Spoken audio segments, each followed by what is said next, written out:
ஆனந்த ரோஜா பூக்களை பாரு நம் வீட்டு வாசலில்.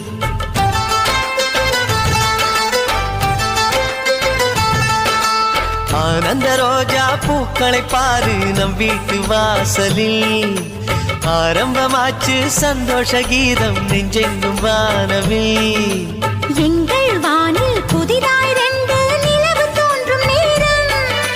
மழலை பேச்சை கேட்டால் போதும் வாழ்க்கை இன்பமாகும். அழகத்திருக்கோயில் மணி போல ஒளி கேட்கும் நமது வீட்டில். மதுரை நகர் கண்ட தமிழ் கூட இங்கும் மயங்கும் நமது பாட்டில். ஆனந்த ரோஜா பூக்களை பாரு நம் வீட்டு வாசலில். ஆரம்பமாச்சு சந்தோஷ கீதம் நெஞ்செங்கும் வானவில்.